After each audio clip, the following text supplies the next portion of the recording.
विद्यार्थी मित्रों, doctor अलीस chemistry YouTube channel पर आपનું સ્વાગત છે। સંકીર્ણ સંયોજનો વિશે આપણે ચર્ચા કરી રહ્યા છીએ। લેક્ચર નંબર 3 આજે આપણે આ ચેપ્ટરનો સંકીર્ણ સંયોજનોની સ્થિરતા અને સંકીર્ણ સંયોજનોનું નામકરણ આ બે ટોપિકની ચર્ચા કરવાના છીએ। ઓકે, ચલો તો લેક્ચરની શરૂઆત કરીએ આપણે। લેક્ચર નંબર 3 संकीर्ण संयोजनों स्थिरता। ओके, तो संकीर्ण संयोजनों स्थिरता आपणे धातु आयन उपरथी नक्की करी सके। अने बीजा नंबर में आपणे लिगेंडनी जे स्वभाव छे, लिगेंडनो जे स्वभाव छे एना उपरथी आपणे नक्की करी सकीए।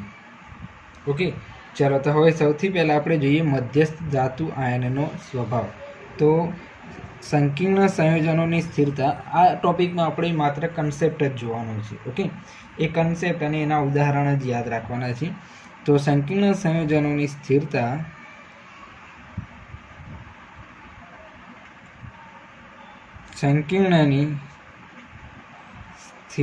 जे होय छे ए धातु आयनना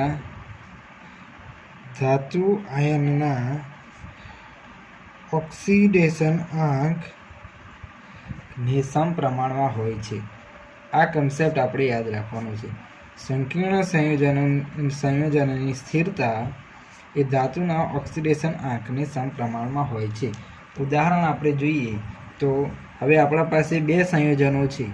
एक छे K4FeCN6 अने बीजू छे K3FeCN6। ओके, तो हवे आ बंने संयोजनों पैकी अहींया K4FeCN6 में आपणे Fe मध्यस्थ धातु आयननो ऑक्सीडेशन आंक गणवानो रहेशे। तो आमां आना -6 थशे, आना +4, -6 અને +4 -2 थशे, बराबरनी पेली बाजू जशे एटले +2 थई जशे।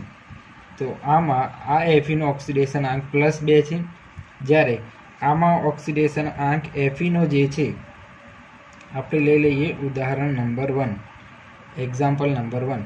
ओके, तो आमां 6 અને 3 એટલે -3 વધશે, बराबरनी पेली बाजू जशे એટલે +3 थई जशे।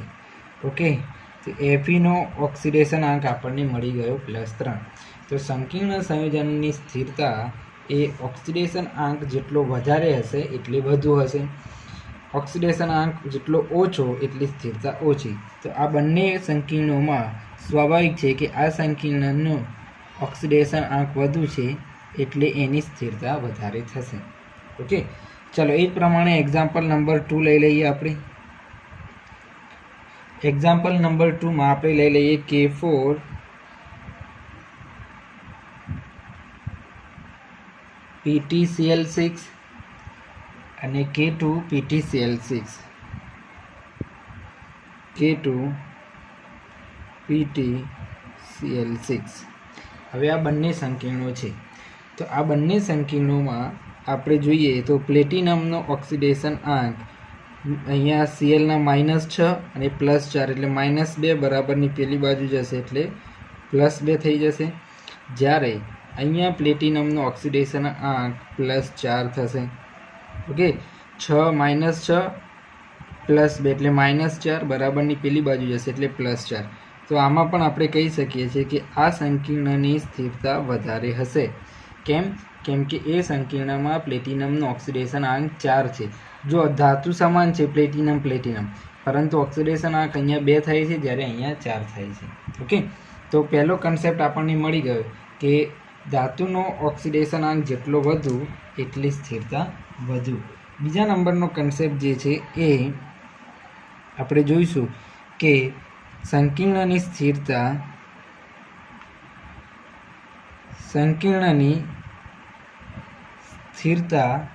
ए धातु आयननी त्रिज्याना व्यस्त प्रमाण में होय छे। धातु आयननी त्रिज्याना व्यस्त प्रमाण में होय छे। त्रिज्या अथवा तो कद, एनी साइज। ओके, તો આપણને એક બીજો કન્સેપ્ટ આ મળી ગયો. તો હવે આમાં પણ આપણે નક્કી કરી શકીએ કે કયું સંકીર્ણ વધારે સ્થિર હોય છે. ઓકે, ઉદાહરણ તરીકે આપણે લઈ લઈએ. અહીંયા ઉદાહરણ તરીકે આપણા પાસે છે CuCN4 ટાઈમ 2 - બીજું સંકીર્ણ છે NiCN4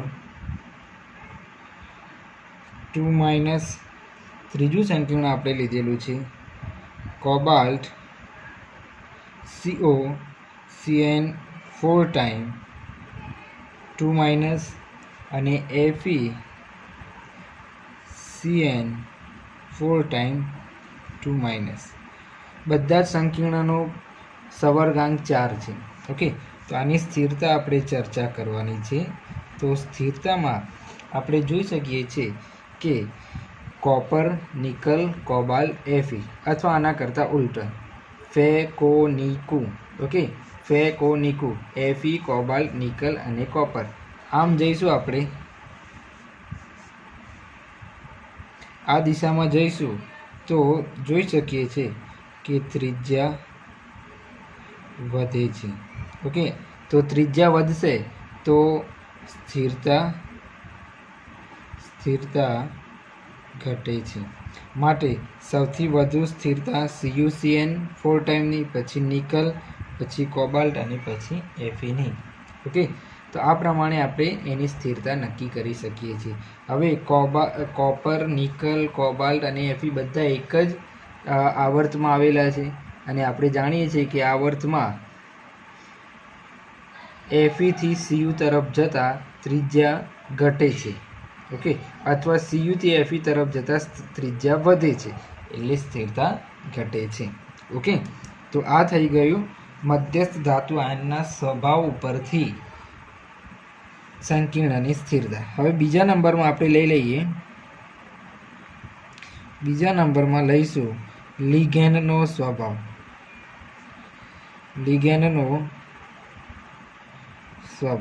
ઓકે, તો લિગેન્ડના સ્વભાવ ઉપરથી આપણે કઈ રીતે સંકીર્ણની સ્થિરતા નક્કી કરી શકીએ. તો એમાં આપણે એક કન્સેપ્ટ યાદ રાખવાનો છે.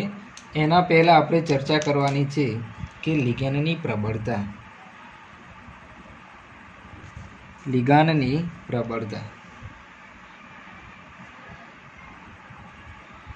ઓકે, તો લિગાન્ડની પ્રબળતા જે છે એમાં આપણે એક ક્રમાંક યાદ રાખવાનો છે અત્યારે હાલ પૂરતો. CO કાર્બોનિલ એ સૌથી વધુ પ્રબળ હોય છે. એના પછી આવે છે CN-, એના પછી આવે છે NO2-.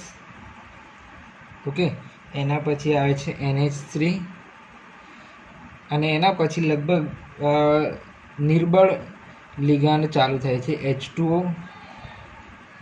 OH-,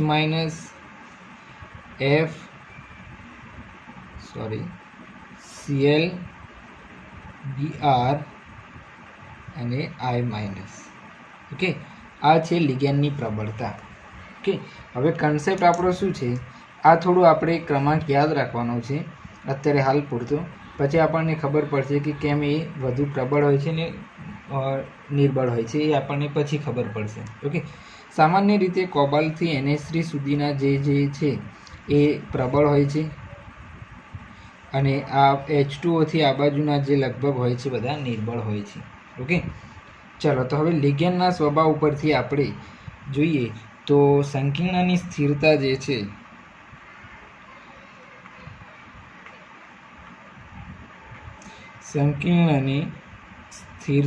છે એ સ્થિરતા લિગેન્ડની પ્રબળતા ઉપર આધાર રાખે છે.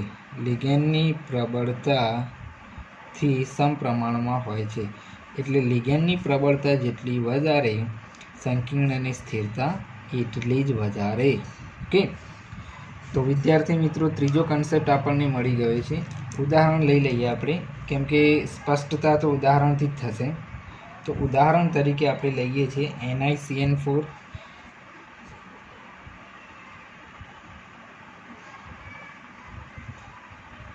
2-. ઓકે, એના પછી આપણે લઈ લીધો NiCN4 NH3 4 ટાઈમ 2 માઇનસ એના પછી આપણે લઈ લઈએ છીએ NiH2O 4 ટાઈમ 2 પ્લસ સોરી NH3માં 2 પ્લસ છે, H2Oમાં 2 પ્લસ, NiOH 4 ટાઈમ 2 માઇનસ અને છેલ્લે લઈ લઈએ NiCl4 2 માઇનસ. ઓકે વિદ્યાર્થી મિત્રો, હવે યાદ રાખવાનું, જો લિગેન્ડ ઋણ હશે તો એના ઉપર વીજભાર પણ ઋણ જ હશે. અહીંયા જો લિગેન્ડ તટસ્થ છે તો વીજભાર કેવો છે? પ્લસ છે. લિગેન્ડ તટસ્થ તો વીજભાર ધન.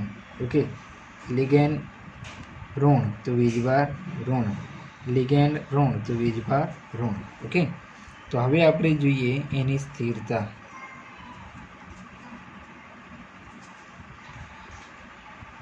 ઓકે, તો અહીંયા આપણે જોઈ શકીએ છીએ કે ડાબી બાજુથી જમણી બાજુ તરફ જઈએ તો લિગેન્ડની પ્રબળતા ઓછી થતી જાય છે. આ ક્રમાંક અનુસાર લિગેન્ડની પ્રબળતા ઓછી થતી જાય છે.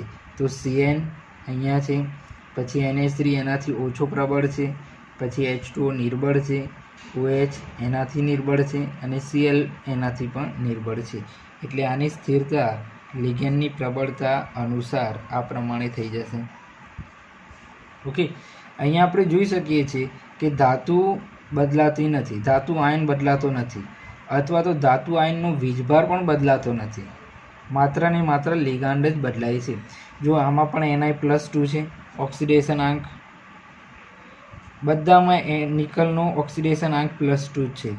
એટલે આપણે ધાતુ આયન પરથી આમાં નક્કી કર્યું નહીં, આમાં આપણે નક્કી કર્યું લિગાન્ડ ઉપરથી.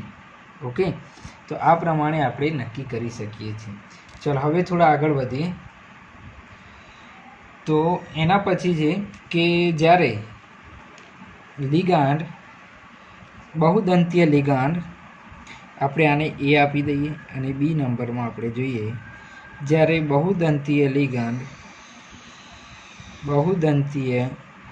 લિગાન્ડ જે છે એ કેવા સંકીર્ણો બનાવે છે? કિલેટ સંકીર્ણો અથવા સંયોજનો બનાવે છે, જેને આપણે ચક્રીય સંયોજનો પણ કહીએ છીએ. ઓકે, તો હવે આ જે ચક્રીય સંયોજનો જે હોય છે એમની સ્થિરતા વધારે હોય છે સામાન્ય રીતે બાકીના બધા કરતાં. ઓકે, તો જેમની સ્થિરતા વધુ હોય છે, સ્થિરતા વધુ.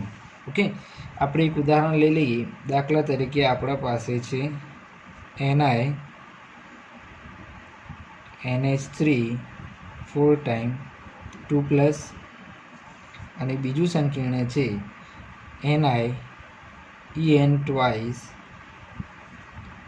2 પ્લસ.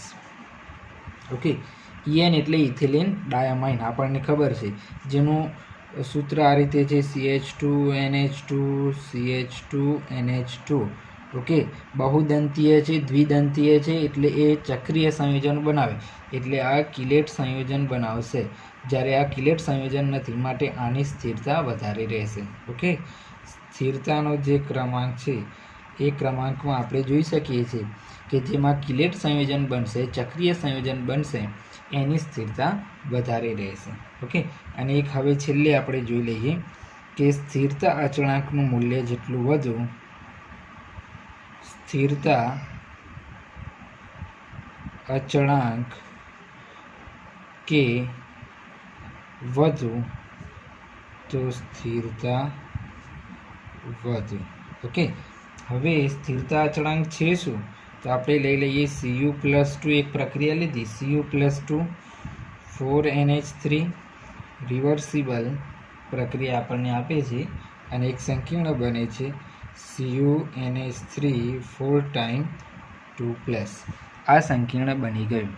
ઓકે, ચાલો હવે આ સંકીર્ણનો સ્થિરતા અચળાંક કે આપણે લો ઓફ માસ એક્શન પ્રમાણે આપણે લખી શકીએ છીએ કે નિપજની સાંદ્રતા CuNH3 4 ટાઈમ 2 પ્લસની સાંદ્રતા અને નીચે कॉपर +2 ની सांद्रता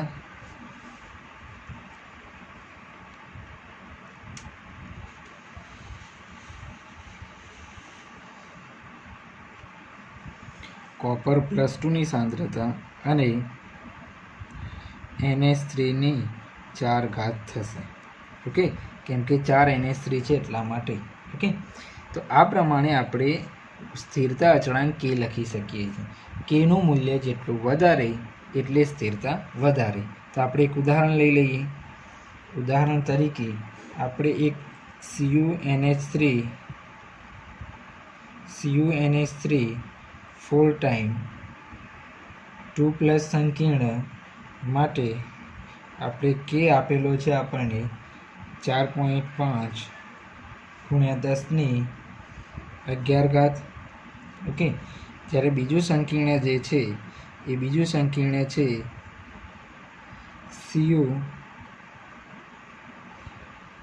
CuCN ફૂલ ટાઈમ 2- એનો આપણને k આપેલો છે એનું મૂલ્ય છે 2.0 × 10⁻27 ઓકે આ રીતે આપણને આ બે મૂલ્યો આપેલા છે હવે આપણે સ્વાભાવિક છે અહીંયા 10⁻27 છે અને અહીંયા 10⁻11 છે એટલે આના સ્થિરતા અચળાંકનું મૂલ્ય વધારે થયું આ સંકીર્ણ માટે આ સંકીર્ણ જે છે એ વધુ સ્થિર થશે ઓકે તો સ્થિરતાનો ક્રમાંક આપણે લખી શકીએ છીએ તો સ્થિરતા CuNH3 ફૂલ ટાઈમ 2+ કરતાં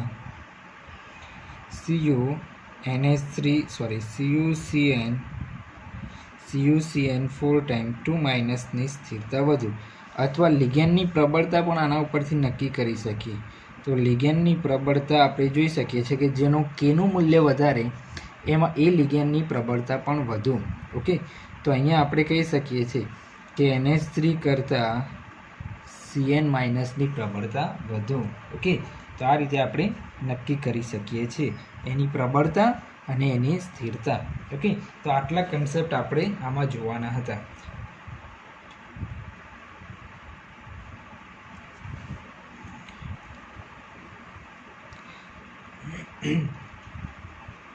ચલો હવે એક બે MCQ આપણને આપેલા છે એક MCQ આપણે જોઈ લઈએ જે AIEEE માં પૂછાયેલો છે ઓકે તો એ MCQ જે છે એ આ પ્રમાણે છે કે સૌથી વધુ સ્થિર આયન કયો છે ઓપ્શનમાં આપણને આપેલા છે FeOH thrice FeOH thrice 3- option બીમાં આપણને આપેલો છે FeCl6 3- સોરી અહીંયા FeOH 6 ટાઈમ્સ 3- સી ઓપ્શનમાં આપણને આપેલું છે FeCN6 3- અને ઓપ્શન ડી આપણને આપેલો છે FeH2O 6 ટાઈમ 3+. ઓકે આ રીતે આપણને આપેલું છે AIEEE માં એટલે કે JEE માં પૂછાયેલો પ્રશ્ન છે ચલો હવે બધામાં આપણે પહેલાં ચેક કરી લઈએ કે ધાતુ સરખી છે ઓકે ધાતુનો ઓક્સિડેશન આંક પણ બધામાં સરખો છે +3 +3 +3 અને +3 ઓકે તો ધાતુ આયન પરથી નક્કી કરી શકીએ નહીં હવે આપણે આવીએ લિગેન્ડ ઉપર તો લિગેન્ડ બધામાં અલગ છે OH Cl CN H2O આપણને ખબર છે કે લિગેન્ડનો જે પ્રબળતા ક્રમાંક છે એ પ્રબળતા ક્રમાંકમાં CN જે છે એ સૌથી વધુ આ ત્રણેય પૈકી વધુ પ્રબળ લિગેન્ડ છે એટલે લિગેન્ડની પ્રબળતા એ આપણે જોઈ ચૂક્યા લિગેન્ડની પ્રબળતા વધુ તો સંકીર્ણની સ્થિરતા વધુ તો અહીંયા CN જે છે એ સૌથી વધુ પ્રબળ છે એના પછી આવે છે CN પછી આપણે લઈ લઈએ H2O પછી OH અને છેલ્લે Cl આવે છે તો સૌથી સ્થિર આયન આપણો આમાં જવાબ થઈ જશે આ એમસીક્યુમાં જવાબ થઈ જશે આપણો FeCN6 કેમ કે એમાં લિગેન્ડ સૌથી વધુ પ્રબળ છે. ઓકે, એક બીજો એમસીક્યુ આપણે પ્રેક્ટિસ માટે લઈ લઈએ, એના પછી આગળનો ટોપિક સ્ટાર્ટ કરીએ. MCQ number 2. ઓકે, હવે આપણને અહીંયા કેટલીક પ્રક્રિયાઓ માટે સ્થિરતા અચળાંક આપેલો છે. કેટલીક પ્રક્રિયાઓનો સ્થિરતા અચળાંક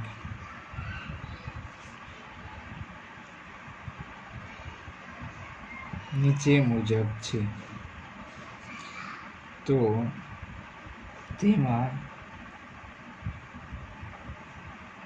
સૌથી વધુ પ્રબળ લિગાન્ડ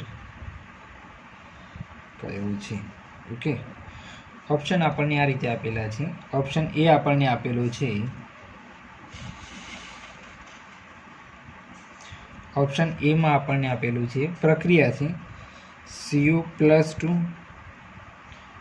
પ્લસ ટ્વાઇસ C2O4 2- એમાંથી સંકીર્ણ બને છે C2O4 ટ્વાઇસ અને 2-. એનો કેનું મૂલ્ય આપણને આપેલું છે 4.5 × 10⁻11. ઓપ્શન બીમાં આપણને આપેલું છે Cu + 4Cn- અને પ્રક્રિયા બને છે CuCN4 2-. એનો કેનો મૂલ્ય જે છે સ્થિરતા અચળાંક 2.0 × 10⁻27 છે. ઓકે, ઓપ્શન સીમાં આપણને આપેલું છે Cu+2 2En ethylene ડાયામાઇન CuEn twice 2+, એનો સ્થિરતા અચળાંક આપણને આપેલો છે 3.0 × 10⁻15. અને ઓપ્શન ડી આપણને આપેલો છે Cu+2 + 4F- gives CuF4 2-. એનો કે આપણને આપેલો છે 9.5 × 10⁶. ઓકે, તો પ્રશ્ન શું છે આપણો? સૌથી વધુ પ્રબળ લિગાન્ડ કયો છે? તો તમને કન્સેપ્ટ મેં આપેલો છે કે જેને અહીંયા જ હતો કન્સેપ્ટ આપણો. ઓકે, આ રહે સ્થિરતા અચળાંક જેનો વધુ એની સ્થિરતા વધુ અને એનો લિગેન્ડ પણ પ્રબળ થશે. આપણે આ પ્રશ્ન અહીંયા જોયેલો હતો. તો આ એમસીક્યુમાં આપણે જોઈ શકીએ છીએ કે સૌથી વધુ કેનું મૂલ્ય અહીંયા છે 10⁻27. તો આપણને ઓપ્શન બી સાચું મળશે, એટલે કે Cn સૌથી પ્રબળ લિગેન્ડ થશે. ઓકે, તો આ પ્રમાણે આપણે લિગેન્ડની સ્થિરતા નક્કી કરી શકીએ છીએ. આવા તો ઘણા બધા એમસીક્યુ વિદ્યાર્થી મિત્રો તમે સોલ્વ કરી શકો છો, પરંતુ તમારે યાદ રાખવાના છે આ 4 કન્સેપ્ટ. ફરીથી એ 4 કન્સેપ્ટ એકવાર જોઈ લઈએ. તો સૌથી પહેલો કન્સેપ્ટ છે સંકીર્ણની સ્થિરતા ધાતુ આયનના ઓક્સિડેશન આંક ઉપર સીધા સમપ્રમાણમાં છે, એટલે સ્થિરતા ધાતુ આયનનો ઓક્સિડેશન આંક વધુ તો સ્થિરતા વધુ. બીજા નંબરનો કન્સેપ્ટ છે સંકીર્ણની સ્થિરતા. હા, હવે આ બીજા નંબરનો જે છે એ યાદ રાખવાનું કે જ્યારે ધાતુ આયનનો ઓક્સિડેશન આંક સમાન હશે ત્યારે, ઓકે, ઓક્સિડેશન આંક સમાન હોય ત્યારે, ઓક્સિડેશન નંબર સમાન હોય ત્યારે જ આ કન્સેપ્ટ લેવાનો છે કે સંકીર્ણની સ્થિરતા ધાતુ આયનની ત્રિજ્યા અથવા કદના વ્યસ્ત પ્રમાણમાં હોય છે. એના પછી આપણે લઈ લઈએ લિગેન્ડનો સ્વભાવ. તો લિગેન્ડની પ્રબળતા જેટલી વધારે એટલી સંકીર્ણની સ્થિરતા વધારે. ત્રીજા નંબરમાં છે લિગેન્ડના સ્વભાવમાં બીજા નંબરમાં છે બહુદંતીય લિગેન્ડ. કિલેટ સંયોજનો એટલે ચક્રીય સંયોજનોની સ્થિરતા સામાન્ય સંકીર્ણો કરતાં વધારે હોય છે. ઓકે, એનું ઉદાહરણ પણ આપણે લઈ લીધું છે. અને છેલ્લે સ્થિરતા અચળાંક કે વધુ તો સ્થિરતા વધુ અને લિગાન્ડ ની પ્રબળતા વધુ થશે. ઓકે, તો આ 4 કન્સેપ્ટ આપણે યાદ રાખવાના છે. ચલો વિદ્યાર્થી મિત્રો, તો આગળનો ટોપિક આપણો છે IUPAC નામકરણ, સંકીર્ણ સંયોજનોનું IUPAC નામકરણ. હવે આમાં નિયમો તો અંગ્રેજી અને ગુજરાતી બંનેમાં સરખા જ હોય છે અને નિયમો એકદમ સરળ રીતે સમજી શકાય એવા છે. ઓકે, તો IUPAC નામકરણ કરવા માટે જે નિયમો છે એ નિયમમાં પહેલો નિયમ આપણે જોઈએ, the name of positive part of coordination compound. એટલે કે સંકીર્ણ સંયોજનોમાં 2 ભાગ તો હોય છે, એક ધન ભાગ અને ઋણ ભાગ. તેમાં ધન ભાગનું નામ, ધન ભાગ જે હોય છે એ ધન ભાગનું નામ આપણે પહેલાં લખીશું અને પછી એના પછી ઋણ આયનનું નામ લખીશું, ઋણ આયનનું નામ. ઓકે, તો આ સંકીર્ણમાં જો વિદ્યાર્થી મિત્રો પોટેશિયમ ધન છે, K+ છે, તો પોટેશિયમનું નામ પહેલાં લખીશું, પછી આખા સંકીર્ણ જે ઋણ છે એનું નામ લખીશું. એટલે આપણે પોટેશિયમ પછી અહીંયા ડોટ કરેલા છે, એટલે આ સંકીર્ણનું નામ લખવાનું હજુ બાકી છે. જ્યારે બીજા સંકીર્ણમાં જુઓ કે FeH2O6 આ જે છે એ સંકીર્ણનું નામ છે, એ જે સંકીર્ણ છે એ ધન છે, જ્યારે Cl જે છે ઋણ છે. એટલે આ સંકીર્ણનું નામ આપણે લખવાનું બાકી રાખ્યું છે અને છેલ્લે ક્લોરાઇડ. ઓકે, તો કોઈપણ સંકીર્ણમાં 2 ભાગ હોય ધન અને ઋણ, તો એમાં ધન ભાગનું નામ પહેલાં લખી દેવાનું, પછી ઋણ ભાગનું નામ લખવાનું. ઓકે, ચાલો હવે બીજા નંબરમાં જે છે એ આ સવર્ગ વર્તુળ જે છે, સવર્ગ વર્તુળમાં આપણે નામકરણ કરવાનું છે. તો સવર્ગ વર્તુળમાં નામકરણ લખવું હોય તો એના માટેના કેટલાક નિયમો છે. એમાં પહેલો નિયમ છે કે લિગાન્ડ જો એક કરતાં વધારે હોય, એક કરતાં વધુ લિગાન્ડ હોય તો એ લિગાન્ડને અંગ્રેજી મૂળાક્ષર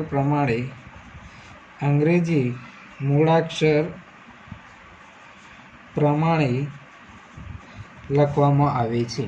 દાખલા તરીકે આ સંકીર્ણમાં NH4 છે એટલે કે અમાઇન પણ છે, અહીંયા NH3 છે, CN એટલે સાયનો પણ છે અને Br એટલે બ્રોમો પણ છે, અથવા બ્રોમિડો પણ એને કહેવામાં આવે છે, તો બ્રોમિડો પણ છે. અને આગળ જે પોટેશિયમ છે એ ધન ભાગ છે, તો સૌથી પહેલાં આપણે નામ લખી દઈએ પોટેશિયમ. તો આપણે લખી દીધું પોટેશિયમ. ઓકે, ગુજરાતીમાં લખીશું આપણે પોટેશિયમ. ઓકે, બીજા નંબરમાં છે અમાઇન. અમાઇનનો A અંગ્રેજીમાં પહેલો આવે, પછી Brનો B આવે અને સાયનોનો C આવે. એટલે આપણે પહેલાં લખી દઈશું પોટેશિયમ, પછી બીજા નંબરમાં લખીશું અમાઇન. અમાઇન કેટલા છે? 2 છે, 2 એટલે ડાયઅમાઇન. ઓકે, પછી છે બ્રોમિડો, 2 છે એટલે ડાયબ્રોમિડો અને પછી સાયનો, ડાયસાયનો. ઓકે, તો આ પ્રમાણે આપણે લખી શકીએ છીએ.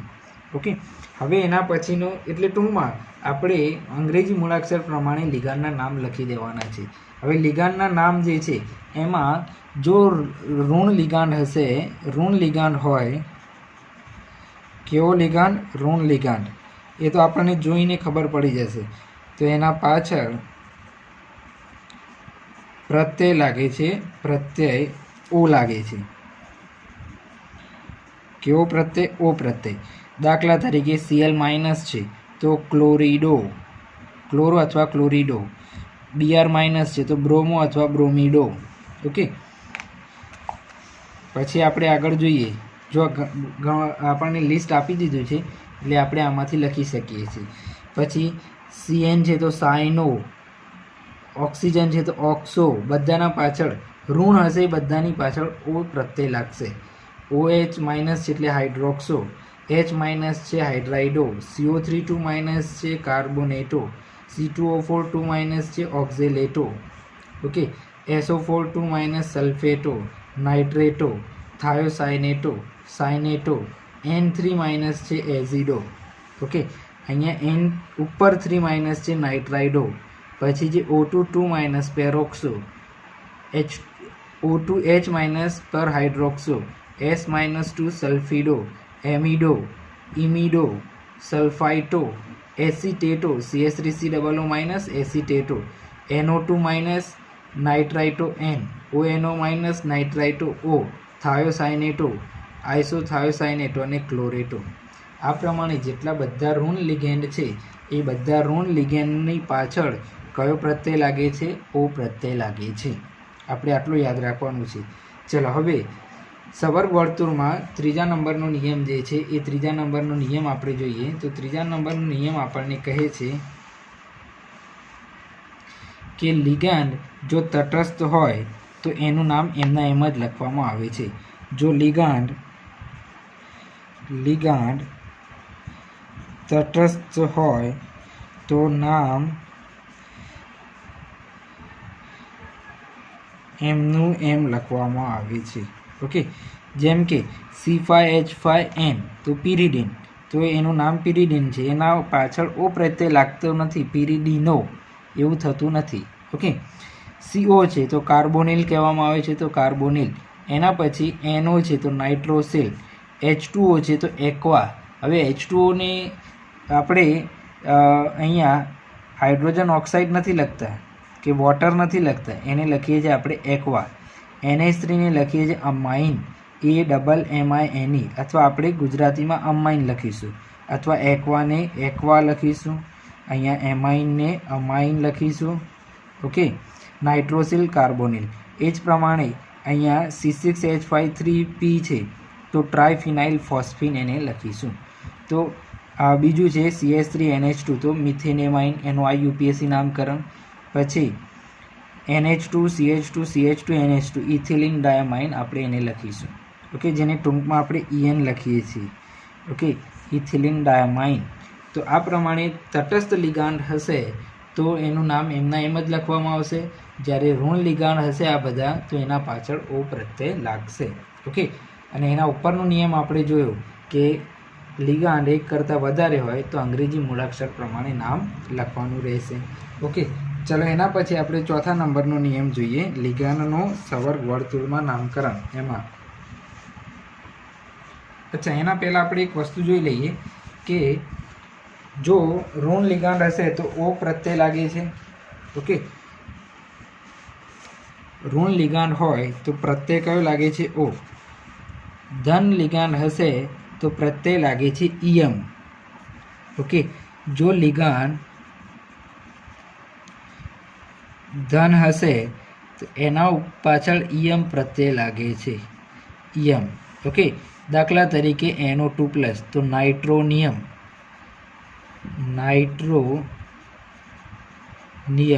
ઓકે, અને NO+ છે તો નાઇટ્રોસોનિયમ, હાઇડ્રેજિન છે તો હાઇડ્રેજિનિયમ, NH2 NH3+ એ પ્રમાણે. ઓકે, તો આમ ફરીથી જો લિગેન્ડ ઋણ હશે તો પ્રત્યય કયો લાગશે? O.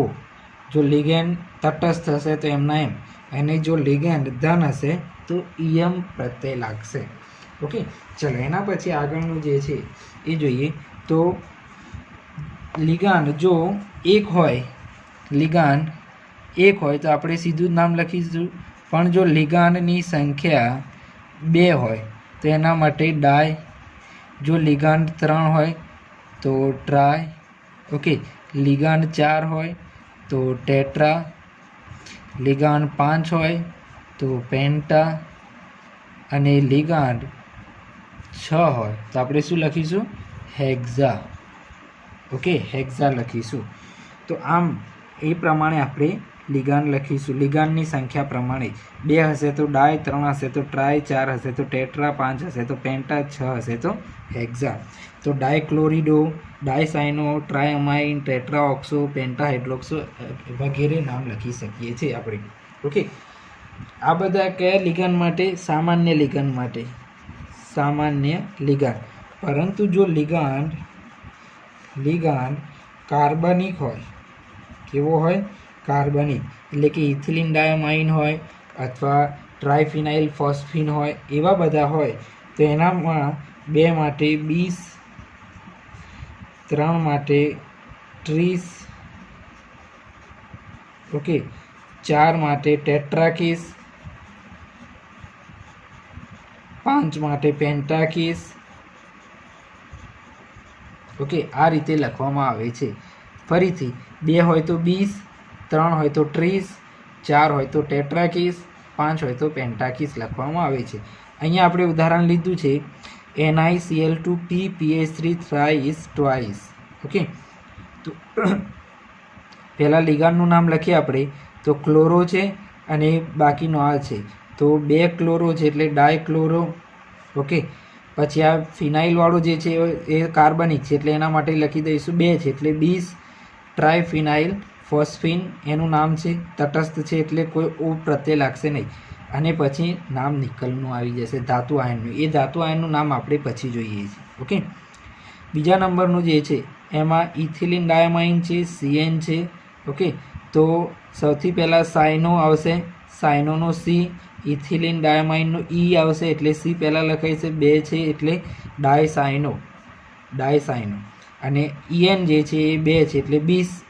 જો સાયનો આગળ ડાય લાગ્યું કેમ કે સામાન્ય લિગેન્ડ છે, જ્યારે EN જે છે એ કાર્બનિક લિગેન્ડ છે એટલે એના આગળ 20 લાગ્યું. ઓકે, 20 ઇથેન 1,2 ડાયમાઇન અને પછી ધાતુ આયનનું નામ. ઓકે, તો ફરીથી લિગાન્ડ જો સામાન્ય હશે તો 2 માટે ડાય, 3 માટે ટ્રાય, 4 માટે ટેટ્રા, 5 માટે પેન્ટા, હેક્ઝા વગેરે.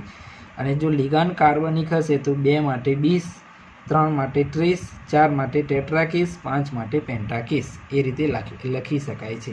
ઓકે, અને હવે છેલ્લા નંબરનો એક નિયમ જોઈ લઈએ આપણે, ધાતુ આયનને લખવાની રીત. ઓકે, તો ધાતુ આયનને લખવામાં આપણે યાદ રાખવાનું છે કે બધા જ લિગાન્ડનું નામ લખી દીધા પછી હવે છેલ્લે ધાતુ આયનનું નામ લખવામાં આવે છે.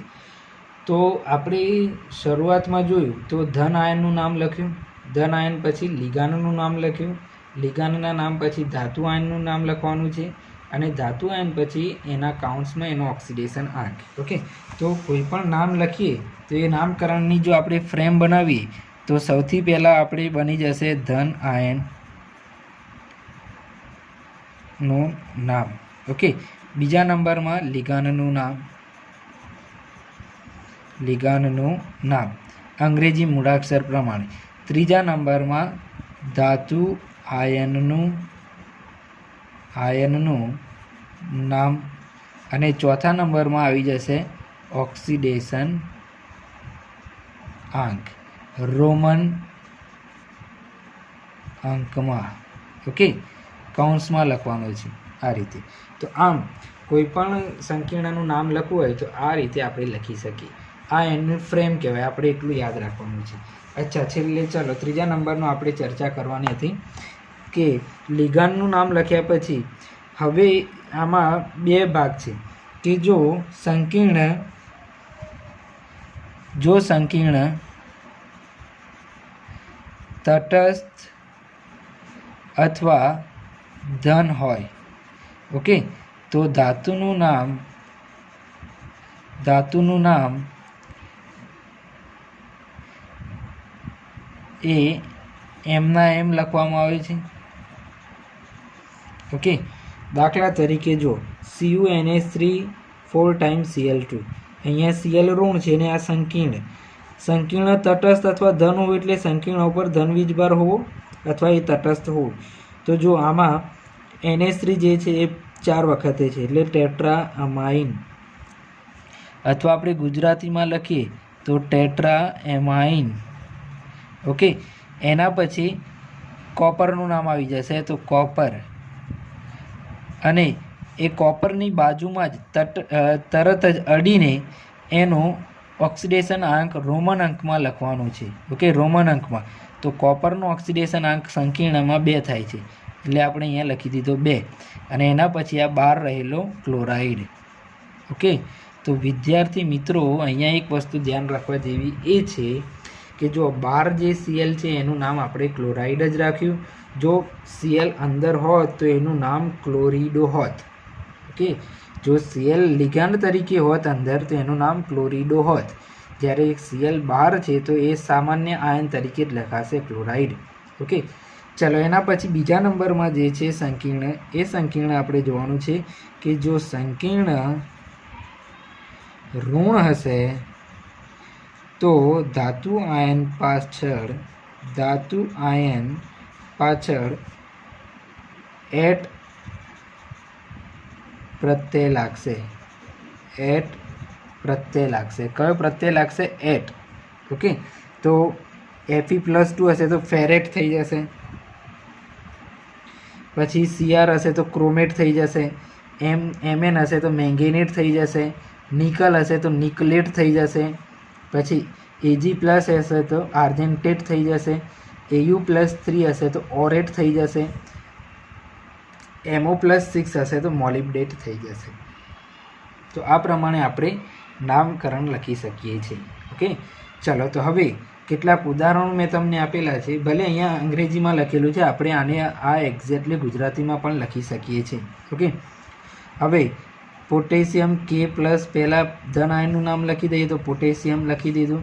પછી સવર્ગ વર્તુળમાં લિગેન્ડનું નામ, તો 6 લિગેન્ડ છે એટલે હેક્ઝા અને સાયનો, તો હેક્ઝા સાયનો. અને Fe, જો અહીંયા જે સંકીર્ણ જે છે એ સંકીર્ણ ઋણ છે. ઓકે, એનાયનિક છે એટલે એ સંકીર્ણમાં ધાતુ આયન પાછળ એટ પ્રત્યય લાગશે તો ફેરેટ થઈ જશે. ઓકે, ફેરેટ. અને એક્ઝેક્ટલી એની બાજુમાં તરત જ અડીને રોમન અંકમાં એનો ઓક્સિડેશન અંક, આ સંકીર્ણમાં Feનો ઓક્સિડેશન અંક +2 થઈ જશે. એટલે આપણે આ નામ લખી દીધું +2. ઓકે, ચલો એના પછી આગળ વધીએ તો પોટેશિયમ લખી દીધું. પછી Cl6 એટલે હેક્ઝા ક્લોરિડો અથવા હેક્ઝા ક્લોરો. અને સંકીર્ણ ઋણ છે એટલે પ્લેટિનેટ થઈ જશે તો પ્લેટિનેટ. અને પ્લેટિનમનો ઓક્સિડેશન અંક 4 છે તો એમાં લખી દીધો 4. ઓકે, ચલો હવે CONH3 6 ટાઈમ Cl3 કેટાયનિક કોમ્પ્લેક્સ છે એટલે કોમ્પ્લેક્સ ઉપર ધન વીજભાર છે તો પહેલાં એનું નામ લખી દઈએ. કોમ્પ્લેક્સમાં પણ પહેલાં કોનું નામ લખવાનું કે લિગેન્ડનું. તો લિગેન્ડ કેટલા છે? 6 છે તો હેક્ઝા અમાઇન. અને કોબાલ્ટ ધાતુ આયનની બાજુમાં રોમન ફિગરમાં એનો ઓક્સિડેશન અંક, તો આમાં 3 છે તો 3 લખી દીધા. અને છેલ્લે ક્લોરાઇડ. ઓકે, ચલો અહીંયા પણ કેટાયનિક સંકીર્ણ છે તો કેટાયનિક સંકીર્ણ છે એટલા માટે પહેલાં આપણે લખી દઈએ લિગાન્ડનું નામ. હવે અહીંયા એક્વા પણ છે અને ક્લોરિડો પણ છે તો એક્વાનો A પહેલાં આવે, પછી ક્લોરિડોનો C આવે તો અહીંયા થઈ જશે ટેટ્રા એક્વા. પછી થઈ જશે ડાય ક્લોરિડો અથવા ક્લોરો.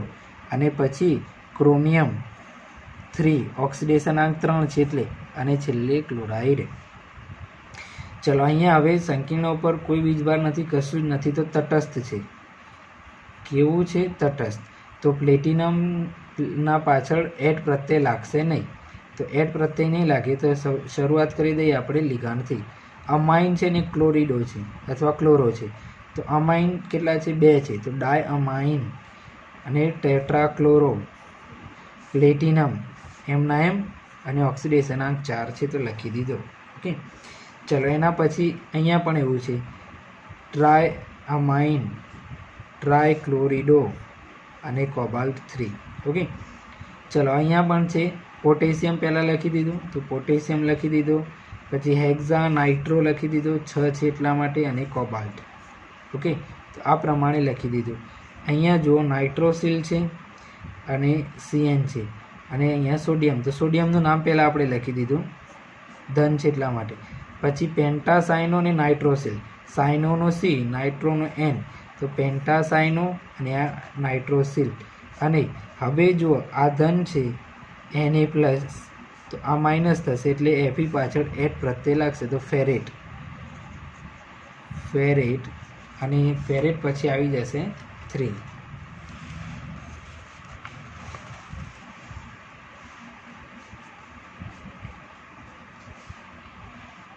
ઓકે, ફેરેટ પછી 2 તો 2 લખી દીધા.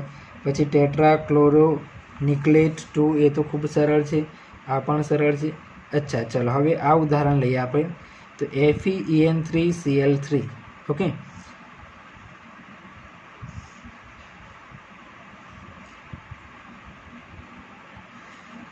ચલો તો આમાં આપણે જોઈએ EN થી શરૂઆત કરીએ લિગાન્ડથી તો 3 વાર છે એટલે 30. અને ઇથેલિન ડાયામાઇન લખી દીધું, અથવા ઇથેન 1,2 ડાયામાઇન પણ લખી શકીએ, બંને લખી શકીએ. તો ટ્રીસ ઇથિલિન ડાયામાઇન, પછી એફીનું નામ તો આયરન, કેમ કે ધન છે એટલા માટે. જો આપણે ઋણ હોત તો ફેરેટ લખત, ઓકે, પણ અહીંયા ધન છે એટલે આયરન 3 ઓક્સિડેશન આંક અને ક્લોરાઇડ. એના પછી જે ગ્લાયસાઇનેટો, ઓકે, 2 વાર, તો બીસ ગ્લાયસાઇનેટો નિકલ 2 એનું નામ થઈ જશે. હવે અહીંયાથી આ સંકીર્ણો મેં બાકી રાખ્યા છે. વિદ્યાર્થી મિત્રો, તમારે આ 4 સંકીર્ણોના નામ લખવાના છે. ઝડપથી લખી દો તો આપણે આગળ વધીએ. ને એક છેલ્લો આપણે નિયમ જોવાનો છે. એ નિયમ છે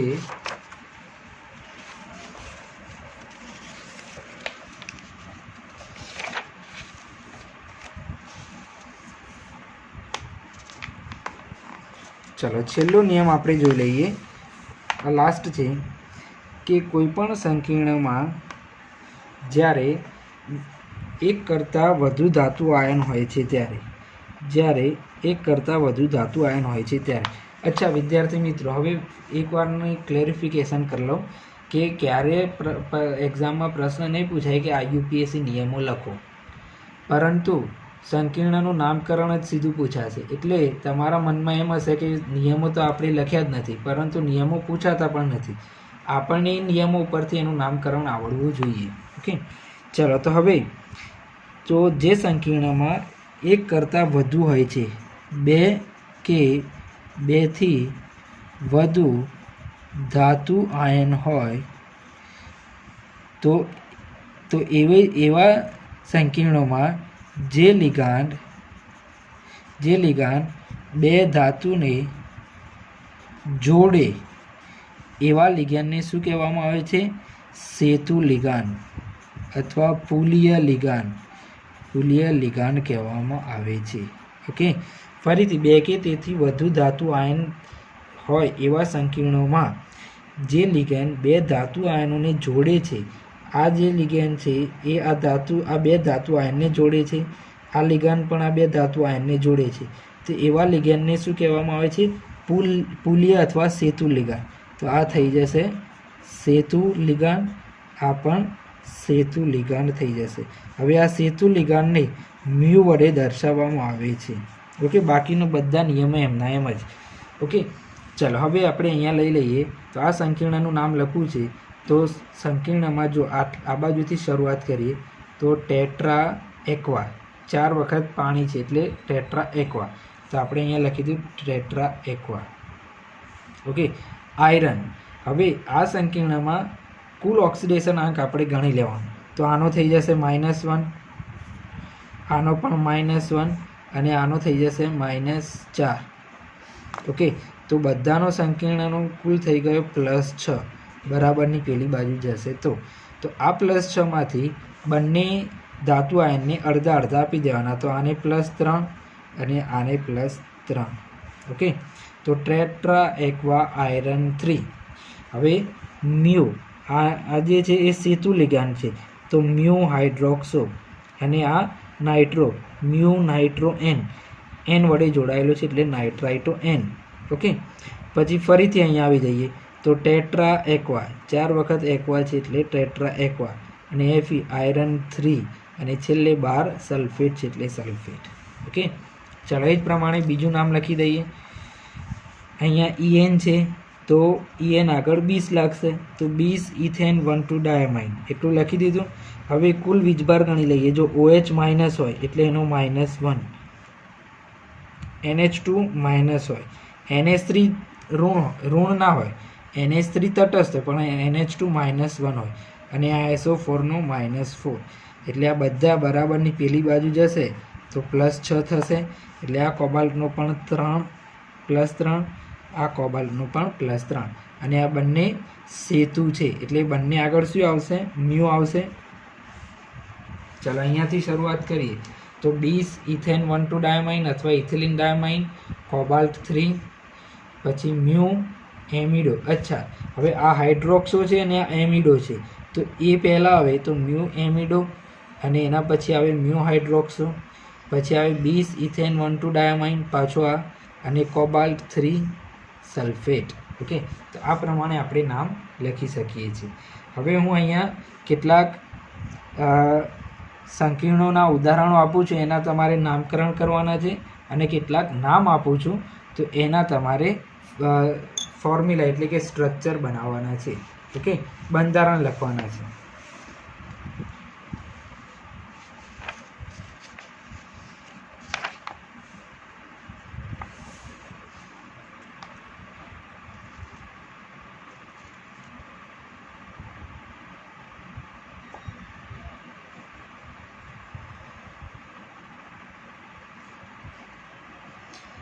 તો વિદ્યાર્થી મિત્રો, આજે આપણે અહીંયા સુધી રાખીએ છીએ. આવતીકાલે આગળનો ટૉપિક સ્ટાર્ટ કરીશું. Okay, thank you.